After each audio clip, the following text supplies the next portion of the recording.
Hi, everybody. My name is Emily. I am the Director for Startups for Microsoft for the APAC region. And today I'm joined by the Veda team, and who are one of our Highway to 100 Unicorn participants.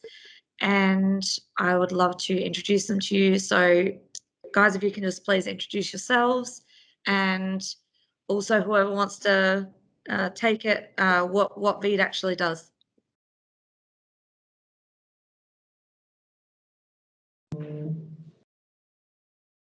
Hi, I'm Nirdesh Dwa. I'm founder and advocate. So, Veda is currently all-in-one platform for schools. We help schools. We are an educational infrastructure that helps schools to design their entire workflow. So, kind of asset for education. We are kind of asset for education. Great. Hello, Emily. Thank you so much. I'm Sanjan, the co-founder as well as CEO of our company. Yeah, as Nirdesh said, we are the SVP for education. Awesome. So,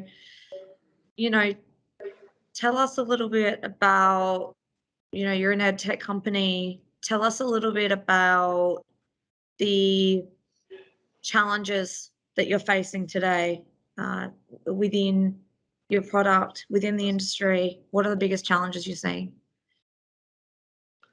So at the moment, scalability is one of the challenges that we're facing because the number of users, the number of clients, as well as the number of users, it blew up in the pandemic because it created a kind of a need for all the education institution in South Asian countries as well. Right. At the moment, our technical team is taking the necessary steps to horizontally scale our system. We're doing the necessary evaluations, studies, and everything to make sure that going forward, our system is completely scalable to, satisfy the requirement of the huge number of clients and students and parents and teachers that we are going to onboard on our system.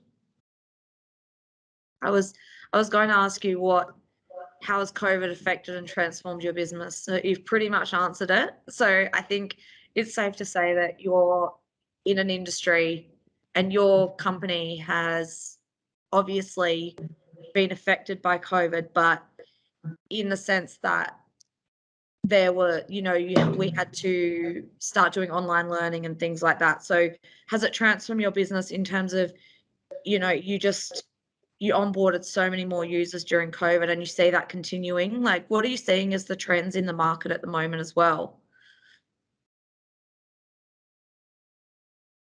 So right now, Emily, the trend that we are seeing in the market is, as Sanjan said, the entire education system is trying to go digital and digital right now.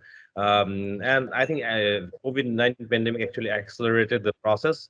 So a lot of schools had to not just go digital, but be sufficient enough to actually run virtually as well during the pandemic. So we are seeing this a very fast shift towards going digital and ability to go virtual in times of need.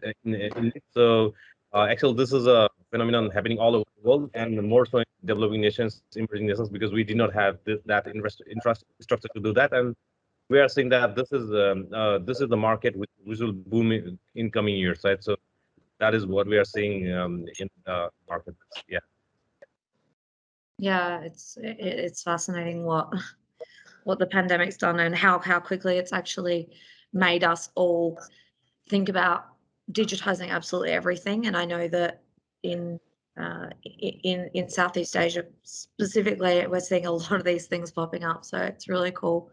I'm really interested in, now that you are at this stage where you are at a stage where you've had a lot of growth and you've had a lot of traction, and you have a lot of schools on board.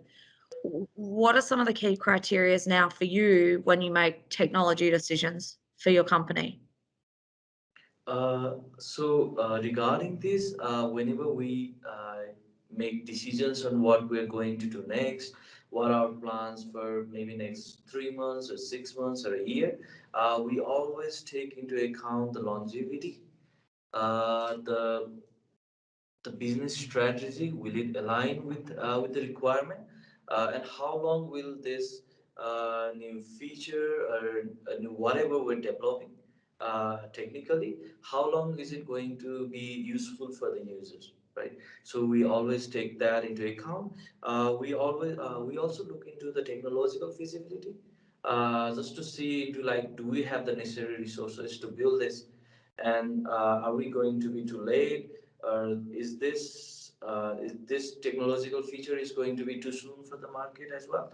So we take into account of all of those things when we do any kind of technological decisions. Yeah, so it's a lot of scaling, a lot of sustainability around that piece as well. So Yeah. what's the outcome of it all? How are our clients and how are our users are going to benefit from using this system, right? Yeah, yeah, absolutely. So, final question that I have, which sort of relates to what we've been talking about, and you've grown really quickly, and I'm interested, what is the next big growth opportunity for you now? Now that you've seen all this growth, you've got great traction. What's next?